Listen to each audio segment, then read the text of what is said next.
안녕하세요. 구담사 지율입니다. 오늘도 여지없이 하루가 오고 또 세월이 가겠죠. 저는 늘 바빠요. 왜 바쁜지 저도 몰라요. 어떤 때는 제가요, 스님이 그 행복을 느낄 때가 있어요. 좀 뭐라 그럴까? 그게 사람이 그 자기의 그 나름대로 만족을 느끼고 생활한다는 게, 제가 이제 그 향기 없는 조합꽃을 꽃꽂이 하면서 가을이 왔구나, 어떤 봄을, 이 꽃꽂이 그 하나 꽂는 순간에 저도 기쁜 마음으로 그 계절을 의미하면서 스스로 행복을 이렇게 찾아가면서 스님도 생활하고 늘 바쁘게 움직여요.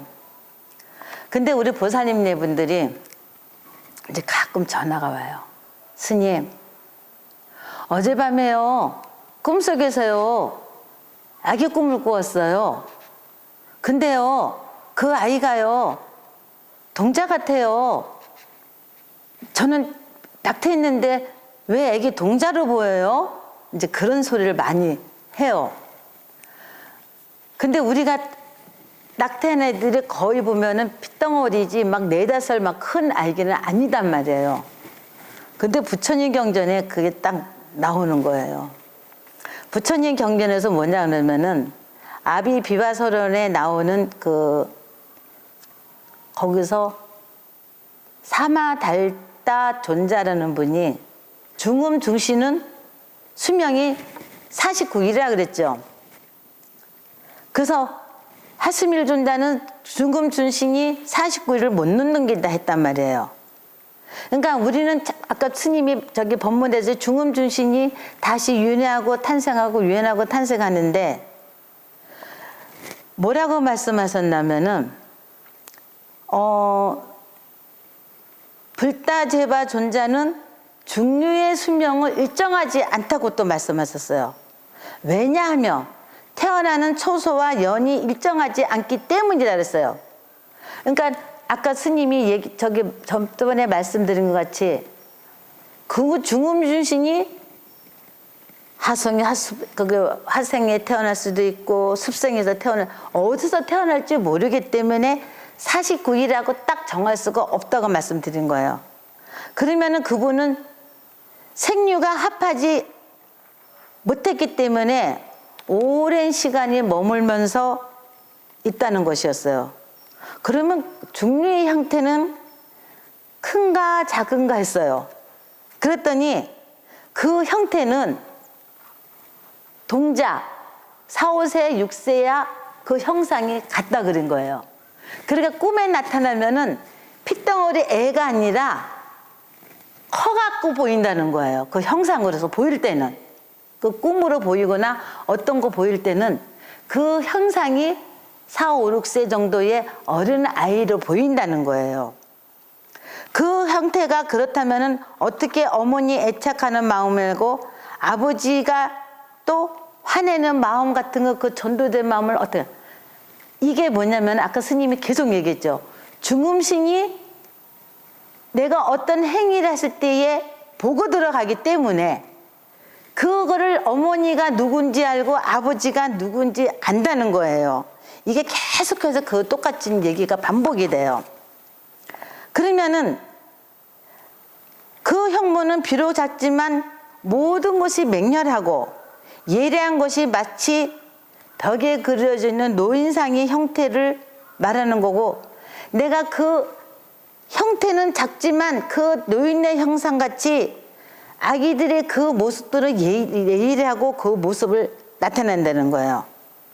그러면은 우리가 일반적으로 낙태의 핏덩어리 생각하지만은 제법 하기 때문에 우리 보살님네 분들이, 그래서 중개의 형태가 어떻게 어머니에게 애착안을 메고 아버지에게 내는 것을 생각하게 된다면은, 어머니는 아이를 품고 아버지는 거꾸로한 생각을 가지고 있기 때문에 꿈에 보이는 현상과 형태는 비록 냉렬하고 작아 보이지만, 우리가 꿈에 보면은 아기가 업고 있어요, 안고 있어요, 뭐 어떻게 됐어요, 스님 얘네들이 이렇게 보이는데 좋은 데 가요, 안 가요, 진짜 별 얘기가 다 올 게 아니에요. 상담하러요. 그거는 그 아이 형상에 따라서 내가 지금 어떤 업을 받고 있으면 어떤 것을 내가 장애를 놀고 있는가를 아마 우리 엄마들이 꿈을 보면서 그러면은 우리가 이 업보를 인해서 뭐를 받죠? 그래서 우리 부처님께서도 뭐라고 말했냐면은 참 또 이 경전에서 말하는 게 참 재밌는 게 우리 그러면은 쌍둥이가 낳는 애는 우리가 쌍둥이 나면은 우리 뭐라고 말해요? 먼저 낳은 사람이 우리는 형을 치죠. 형이라 그러죠. 부처님 경전에서는 먼저 나온 사람이 아우가 되고 나중에 나오는 사람이 형이라 그랬어요. 왜 그럴 것 같아요? 지금 다 그렇게들 부르고 있잖아요. 그래서 왜 그러면 형이 나중에 낳은 사람이 형이 됩니까 했더니 먼저 엄마 먼저 그 착상이 먼저 그 애기 집 안에 자궁 안에 가서 착상이 먼저 됐기 때문에 형이라는 거예요.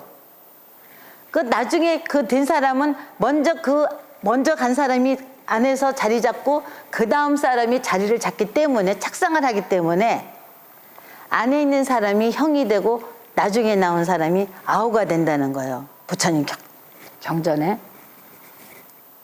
그게 얼마나 기가 막혀요. 근데 우리 가만히 보세요. 쌍둥이 형제들 보세요. 동생보다 먼저 나온 형보다 동생이 더 어른스러운 사람들이 더 많아요. 뭐가 뭔지 모르게 의젓하고 동생이 형 노릇하고 저 그 주변에서 그거를 참 많이 봐요. 근데 아직까지는 저는 부처님 경전에 그 나온 얘기를 하는 겁니다. 그동안 이렇게 내려왔기 때문에 그 형이 그렇게 먼저 나오면서 형이 되고 아우가 되는데 경전에서는 그렇게 말한다는 거예요. 근데 참 이 쌍둥이 악업도요, 참 무서운 업을 갖고 있어요. 스님이 이렇게 어느 그 보살님이 아들이 공부를 굉장히 잘했대. 공부를 잘해가지고 이렇게 벽에 이렇게 상을 붙일 정도로 공부를 잘했던 거예요. 근데 어느 날 스님이 맨 처음에 법문하듯이 꼭 사춘기 때 와갖고 그 사춘기 때 고비를 못 넘기면은 장애가 온다 그러듯이 고등학교 가더니 그만은 손을 놓더래요. 그러니까 아들이 하는 일을 모든 것이 어려워지고 힘들어진다는 거예요. 그래서 어머니가 여기 와갖고 천도제를 하는데 쌍둥이가 나오는 거예요.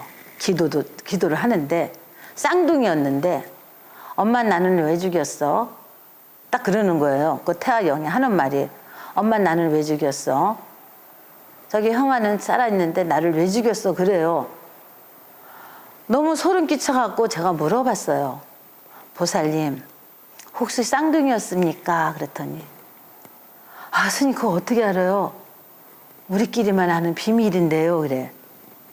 네 그러네요. 그랬더니 쌍둥이가 낳는데 태가 같이 이렇게 탯줄이 같이 이렇게 붙여서 나오나 봐요.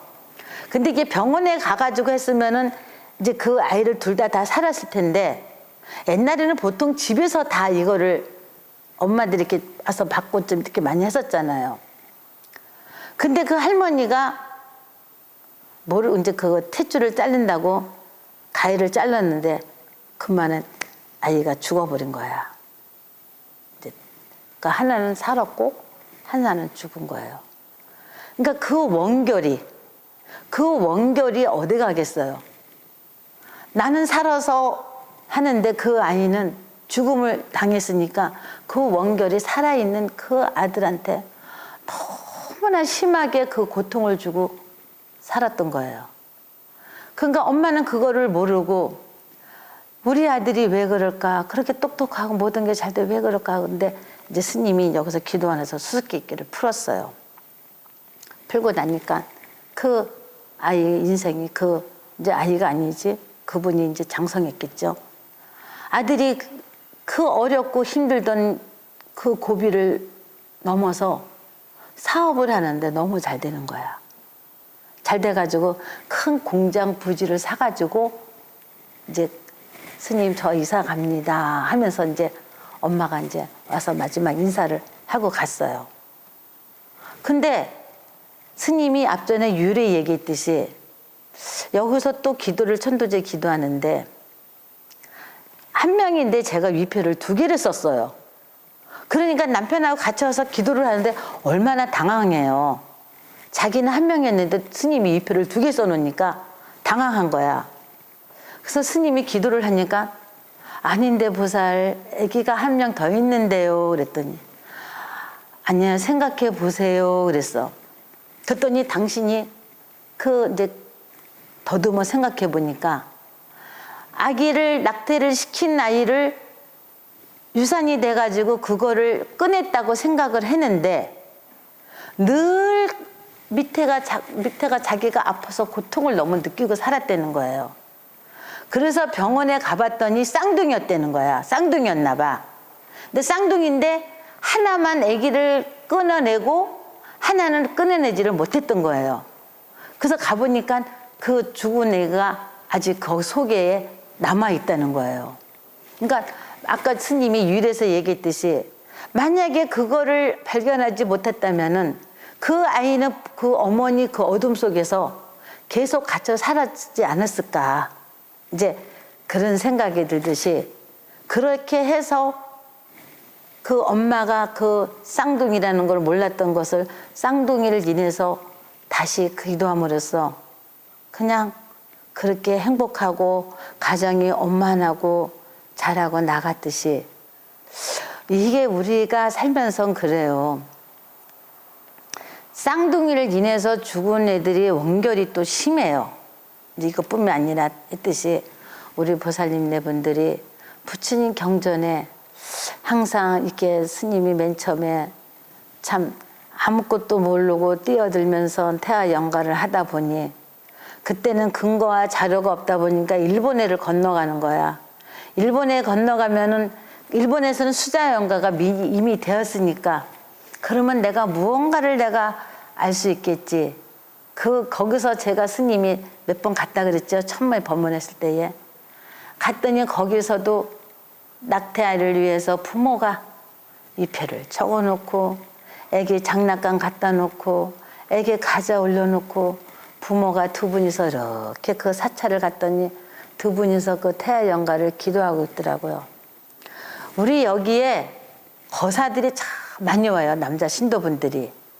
남자 신도분들이 많이 온다는 것은 나만 태아 연가할 때 우리 보사님들이 그런가 봐. 여보 나만 죄 지었어? 당신하고 나하고 같이 죄를 지었으니 나 혼자 기도하는 것보다 같이 가서 기도하는 게 더 빠르지 않겠소? 우리 같이 가갖고 우리 기도해서 그 아이들을 우리 좋은 데 보냅시다. 이제 그러면서 이제 남편들이 참 어떻게 보면은 어이가 없죠. 안 믿고 싶지. 근데 엄마의 그 간절한 마음. 근데 남편들도 가만히 생각해 보니까 맞구나. 나를 인해서 생겨진 아이가 낙태하고 없구나. 그러면 정말 내가 부부하고 합심해서 그 아이를 기도해 주면은 우리 아이들이 자라는 아이들이 더 빨리 건강해지고 더 좋은 일이 있겠지. 이런 호기심에 또 남편들이 따라오는 거야. 와서 봉사도 하고 여기는요 남편들이 따라와서 봉사를 하는 거 보면은 정말 환희심이 나. 가정의 행복을 나타내는 것 같아요. 이 기도학원에 오므로써 공양간에 내려가서 밥도 퍼주고 국도 퍼주고 끝나고 나면은 옛날에는 지금은 초코파이가 너무 비싸가지고 그 시절에는 우리가 참 스님이 저 포천에 있을 때는 초코파이가 얼마나 많이 들어오는지 그거 거사들이 묶는 거야. 맞는 거를 묶어가면서 서로 화합이 되면서 그 맞는 초코파이를 트럭에 싣고 군법당에 갖다 주는 거야. 지금은 안 먹지. 근데 그 시절에는 그 초코파이가 굉장히 인기였고 화천까지 저기 그 부대까지 가면서 군인들한테 그 나눠주는 그 기쁨. 우리 보살님 기쁨이 따로 없어요. 같이 부부가 화합이 돼서 같이 기도해주면서 내가 업정섬을하는 것이 오히려 가정에 행복함을 주는 것 같아요. 보살님, 오르는 스님이 쌍둥이 얘기와 또 꿈에 볼 때 낙타에는 핏덩어리인데 왜 4~5살짜리를 보여요 하는 걸 대해서 궁금해하지 마시고 아, 형상은 이렇게 나타나는구나. 이제 그거를 우리 보살님들이 오늘 이 유튜브를 법문을 통해서 다시 궁금증을 풀어줬으면 감사하겠습니다. 고맙습니다. 모두 성불하시고 기도 성취하세요.